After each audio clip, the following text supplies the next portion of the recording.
Well, praise the Lord. आइए हम अपने अध्ययन में आगे चलते हैं। मैं रुका था जहां मैं आपको आखिरी अपना चौथा पॉइंट, जो मेजर पॉइंट है, सिखाना चाह रहा हूं, और वो है एरिया या main areas of residence. Hindi में लिखने वाले लिख लें, उनका जो स्थान है रहने का, रेजिडेंस बोलते हैं हम, घर, वो कौन से एरिया में हम आज छानबीन करेंगे, ये रहना पसंद करती हैं। और मेरे साथ इसके साथ ही आप निकालिए नीति वचन की पुस्तक का 25वां अध्याय। नीति वचन 25 का मैं 28वां पद पढ़ने जा रहा हूं आपके लिए। जिसकी आत्मा वश में नहीं, वह ऐसे नगर के समान है जिसकी शहर पना, ध्यान से देखिए, जो पवित्र आत्मा और जो मनुष्य की आत्मा है, उसको अगर हालांकि कुरिन्थियों में लिखा है कि भविष्यद्वक्ता की आत्मा हमेशा उसके वश में है, मगर मैं आपको यह बताने की कोशिश कर रहा हूं कि जो उसको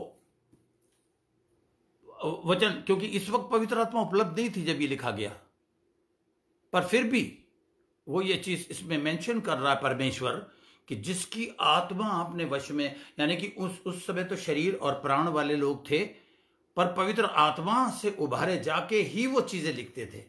तो वो ये लिख रहे हैं, वही परमेश्वर पिता ये कह रहा है, जिसकी आत्मा जो उस अपने अंदर नहीं रखता, उसको वश में नहीं रखता अपने, वो एक ऐसे शहर पना, ऐसे नगर के समान है, ऐसा नगर जिसकी शहर पना, यानी कि बाउंड्री वॉल, आपने देखा लाल किले के चारों तरफ कितनी जबरदस्त वॉल है, वो गिर पड़ी है। वो ऐसे नगर के समान है जिसकी शहर पना नाका करके तोड़ दी गई हो। तोड़ देता है ये शैतान। अब मैं आपको बताता हूं, आपका जो मन है, आपका जो जीवन है, उसमें अलग अलग स्थान हैं, जैसे कि बैंकिंग, जैसे कि बिजनेस, जैसे कि क्या कहते हैं, कंस्ट्रक्शन करने की कई एरियाज हैं आपके दिमाग में। और वो एरिया कैसे पहचाने जा सकते हैं कि आप देखिए, आप किस चीज को अपने दिमाग में रखते हैं। दिमाग है तो छोटा सा, लेकिन इसमें बहुत सारे स्थान हैं। तो इसलिए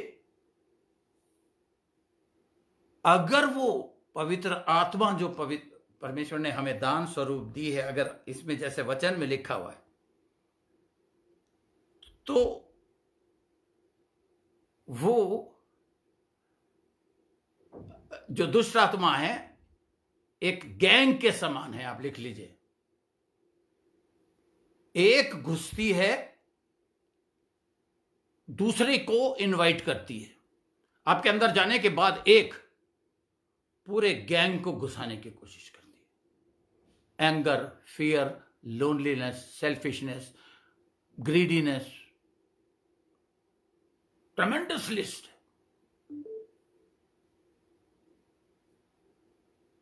आपका जो गुस्सा है वो इन सारे दुश्मनों को अंदर घुसाती है। दे open the door your anger. इसलिए परमेश्वर ने क्या, क्रोध तो करो पर पाप मत करो। और उसके बाद आप लिख लीजिए, और एक चीज और लिख लीजिए आप, behind every negative emotions and attitude there is an evil spirit. Emotional दिमाग में आता है।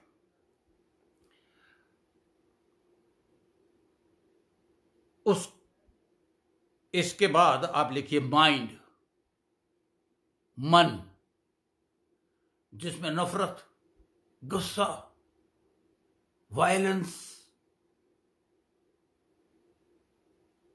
और इनके गैंग का लीडर भी आपके मन पे कब्जा करना चाहता है। और मैंने आपको जैसे बताया, आपका माइंड जो है वो बैटलफील्ड है, मैदान है। और इसका सबसे अधिक रक्षा कर, यानी कि एक शहर टाइप बना के हमें मैदान में, इस मैदान के चारों ओर रखनी है, ताकि ये पूरी इंटायर गैंग अंदर ना घुस सके। वरना आपके दिमाग में कोई भी डिसीजन लेने से पहले कंफ्यूजन पैदा करेगी, डर पैदा करेगी, शक पैदा करेगी। और कंफ्यूजन एक ऐसी चीज है, अगर दिमाग में आ गया या डिप्रेशन आ गया, ये सब चीजें माइंड से कनेक्टेड है। अब देखिए, उसका दूसरा एरिया मैं आपको बताता हूं, टंग। जो इनके कैरेक्टरिस्टिक, चरित्र के विषय में बता रहा हूं। आपकी जबान पर, एरिया ऑफ रेजिडेंस आपके जबान पर रहना चाहती है। कुछ लोगों को आदत होती है, सोचते रहते हैं कि कैसे झूठ बोलूं और झूठ बोल के कैसे धोखा दूं। शैतान को पता है इसके जबान में जीवन और मृत्यु दोनों है। तो वो आपको आपकी जबान पर कब्जा। बहुत से लोग जुबान चलाते रहते, पढ़ पढ़ पढ़ पढ़ पढ़ पढ़ पढ़ पढ़ बोलते रहते। मैं भी पहले बहुत बोलता था। बाइबल में लिखा है, जो बहुत ज्यादा बोलता है वो पाप कर जाता है। दूसरों के लिए परेशानी पैदा हो जाती है, उसके खुद के लिए परेशानी पैदा है। इसलिए जबान को वश में रखना भी बहुत जरूरी है।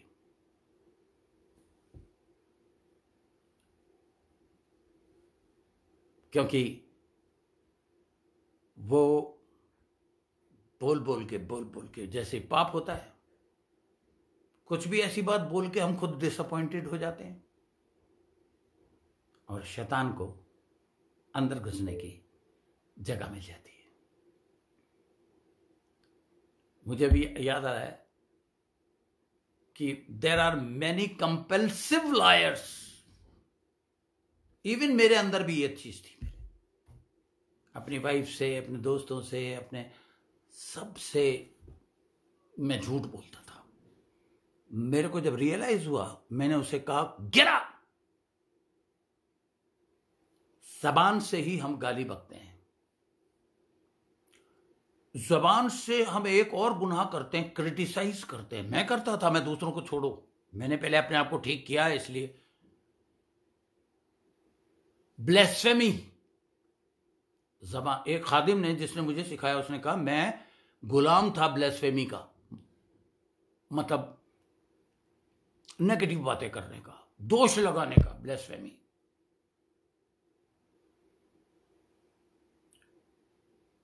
अब मैं एक ऐसी चीज बताने जा रहा हूं जो चर्च में बताते नहीं, खास करके हमारे हिंदुस्तान में, वो है सेक्स। इसकी एजुकेशन होनी बहुत जरूरी है।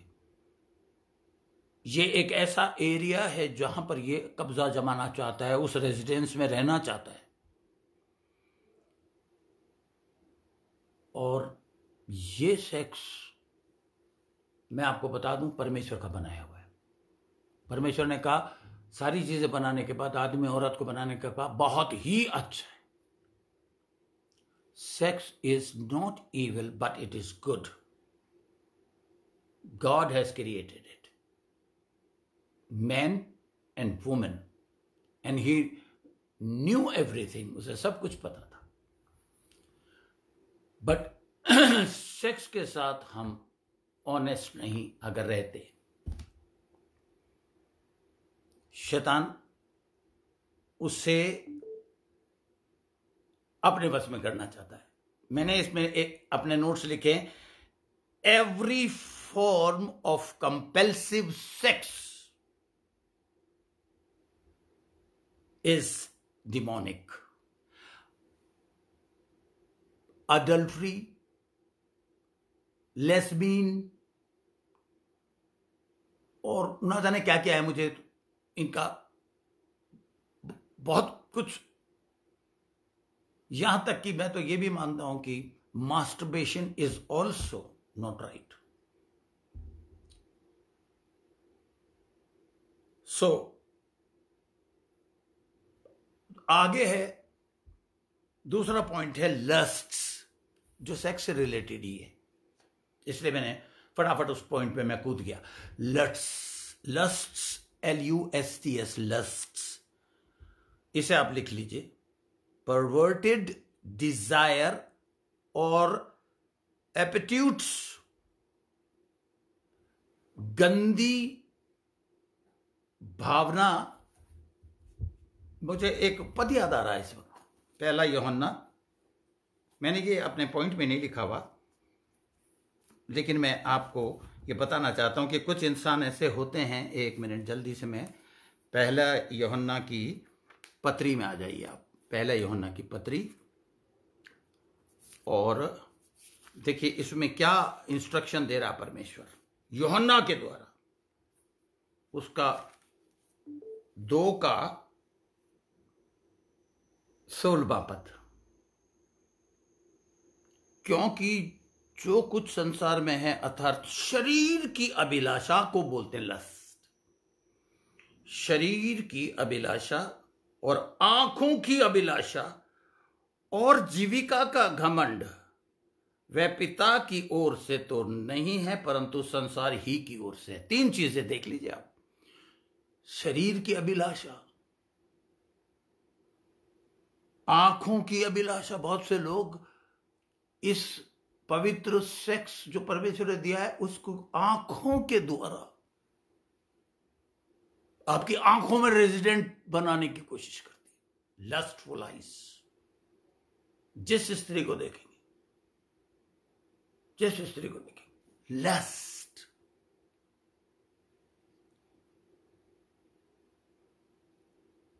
मैं फिर से पढ़ देता हूं, क्योंकि जो कुछ संसार में है अर्थात शरीर की अभिलाषा, आंखों की अभिलाषा और जीविका का घमंड। बहुत से लोग घमंड से भरे पड़े हैं क्योंकि उनको वो बड़ी तबाह के पैसा कमाते हैं। उनकी शक्ल आप देखना, आप और मैं सिर्फ इस बात, वो भी घमंड नहीं करते पर तसल्ली रखते हैं कि वो है और मेरे अंदर है।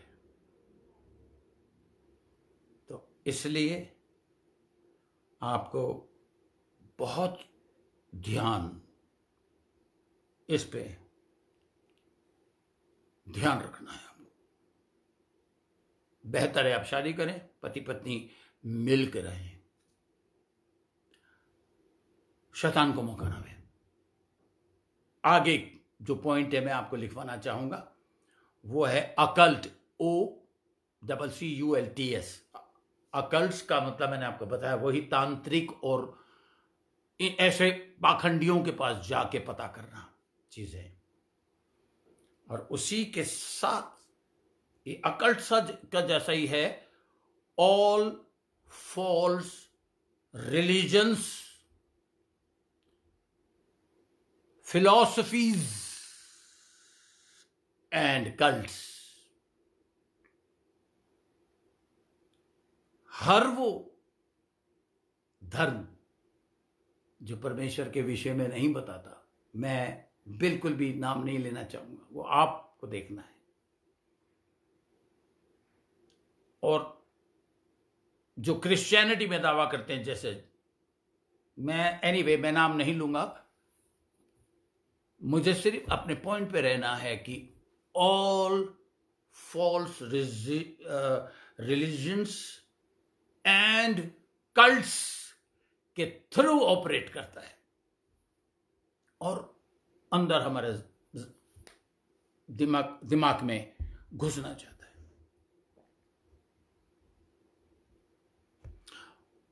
अब आप एक और चीज मैं आपको बताना चाहता हूं। ऑल हेरेसिस, HERESIES,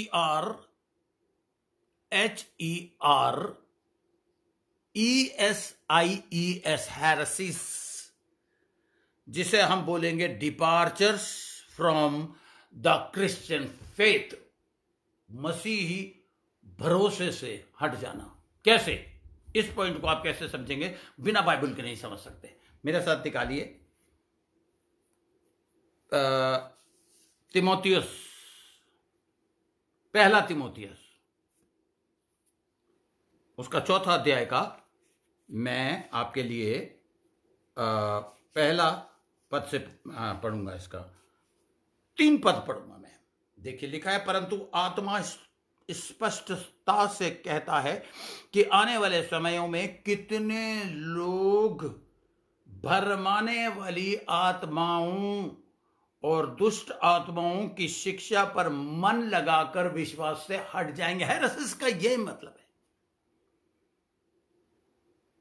सच्चा ज्ञान जहां से मिल रहा है उस स्थान को छोड़ के भाग जाएंगे। जैसे हमारे चर्च में, मुझे बड़ा कभी कभी हंसी भी आती है, कभी कभी मैं सोचता भी, कभी कभी मैं परमेश्वर से ही पूछता हूं, और मैं दिल से उनको क्रिटिसाइज नहीं करना चाहता। अब पहले करता था, प्रचार करते हुए करता था, सॉरी पिता परमेश्वर माफ करना, मगर वो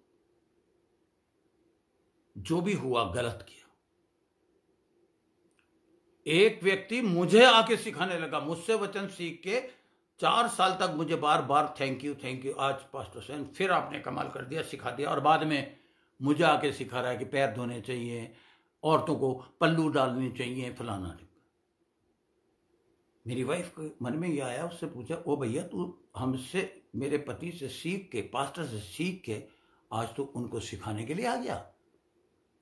जब तुझे ये पता चला कि तुम दोनों की मिला के तनख्वाह 9 लाख रुपए होगी। चुपचाप से परमेश्वर से पूछ के, पास्टर से आशीष लेके, सबको अलविदा कह के कि मेरे लिए दुआ करते रहना, चर्च से हटने में क्या दिक्कत है? खुदा के चुनिंदा आदमी के ऊपर झूठे इल्जाम लगाने से शैतान आप में और आपके बच्चों में घुस जाएगा, रेजिडेंशियल एरिया बन जाओगे आप। देखिए, परंतु आत्मा स्पष्टता से कहता है कि आने वाले समयों में कितने लोग भरमाने वाली आत्माओं, जो भरमाती हैं, और दुष्ट आत्माओं की शिक्षाओं पर मन लगाकर विश्वास से भटक जाएंगे। यह उन झूठे मनुष्यों के कपट के कारण होगा जिनका विवेक मानो जलते हुए लोहे से दागा गया है, जो विवाह करने से रोकेंगे, भोजन की कुछ वस्तुओं से परे रखेंगे। मॉर्मन्स कॉफी पीने के लिए कहते हैं गुनाह है। यहोवा विटनेस वाले कहते हैं अगर ब्लड की आपको जरूरत पड़ गई तो आप किसी को ब्लड मत दो, आप मर जाओ भले ही। सॉरी, मैंने ये 2 नाम इसलिए लिए बिकॉज फॉल्स डॉक्ट्रिन्स, ये कह रहा है, देखिए पवित्र शास्त्र कह रहा है। एक ऐसी डिनोमिनेशन है जिन्हें मैं जानता हूं, वो कहते हैं ब्रदर एंड सिस्टर्स हैं वहां, बस शादी नहीं करते। बहुत सी ऐसी चीजें हैं जो मैं आप जैसे बहुत से लोग पोर्क का मीट नहीं पसंद करते, क्योंकि उनके मन में यह है कि प्रभु ने जब इसराइलियों को मना किया तो हम भी नहीं खाएंगे। मत खाइए, पर जो खा रहा है उसको क्रिटिसाइज मत करिए। ऐसी बहुत सी सारी चीजें हैं जो मुझे पसंद नहीं आती। आपको ऐसी बहुत सी चीजें हैं जो, इसका मतलब डॉक्ट्रिन थोड़ी बना सकता हूं। कोई समय था जब मुझे लौकी पसंद नहीं थी, तोरी पसंद नहीं थी, तो क्या मैं ये डॉक्ट्रिन बना दूं कि भाई तोरी मत खाओ? नहीं। बहुत एग्जाम्पल्स हैं गॉस्पल में, बहुत सारे एग्जाम्पल्स हैं ऐसे। तो जो विवाह करने से रोकेंगे, भोजन की कुछ वस्तुओं से परे रहने की आज्ञा देंगे, जिन्हें परमेश्वर ने इसलिए सृजा कि विश्वासी और सत्य के पहचानने वाले उन्हें धन्यवाद करके खाएं। That is the point. All heresies, यानी कि ये सब अकल्ट्स, ये सारी झूठी चीजें जो लोग इन अंतिम जमानों में अब विश्वासियों, मैं आपको यह बता रहा हूं, मुझे पता है इस वक्त कोई लाइन पे नहीं है,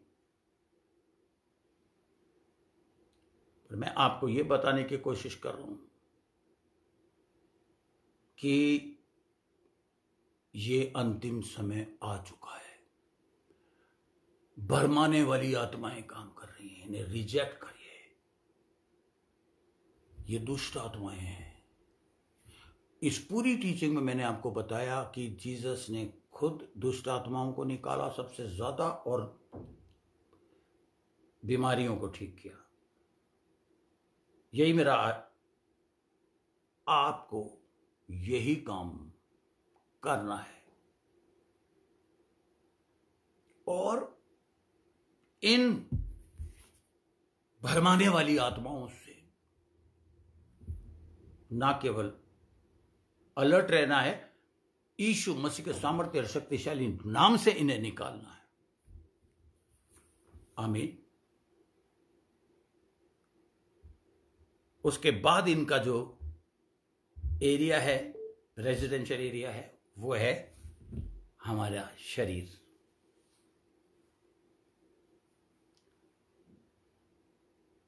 इस शरीर के अंदर घुसकर ना जाने ये शैतानी ताकतें क्या क्या करती हैं। मैं बहुत ज्यादा समय नहीं लेना चाहूंगा। मैं चाहूंगा कि आप लोग सब ये प्रार्थना करें,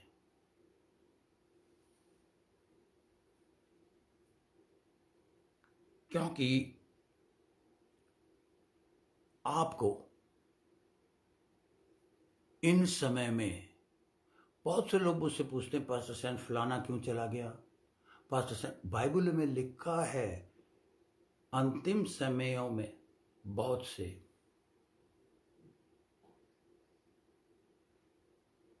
विश्वास ठंडा पड़ जाएगा।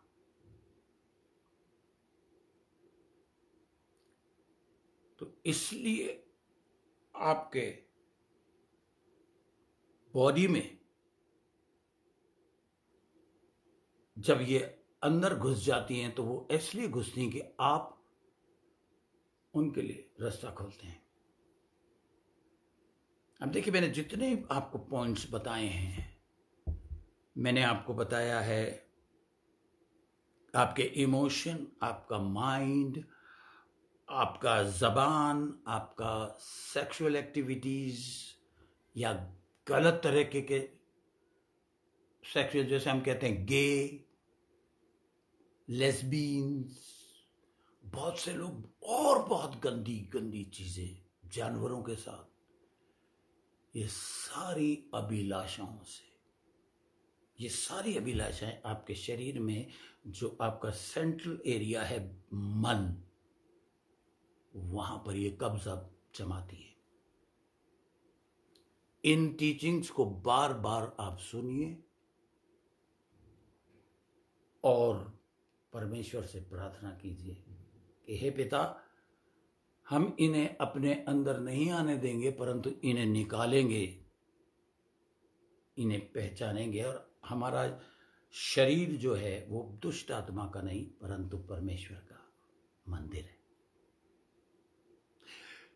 हे पिता, मैं धन्यवाद करता हूं, मैं जो कुछ भी मैंने सीखा, जो कुछ भी तूने मुझे सिखाया अपने खादिमों के द्वारा, मैंने इन लोगों को सिखा दिया, पास ऑन कर दिया, और अब इस अध्ययन पर तू आशीष देना।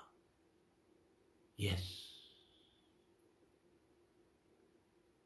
और जो भी इन दुष्ट आत्माओं को पहले ये नहीं पहचानते थे, पर इनको अब ज्ञान है, इसलिए तू इन्हें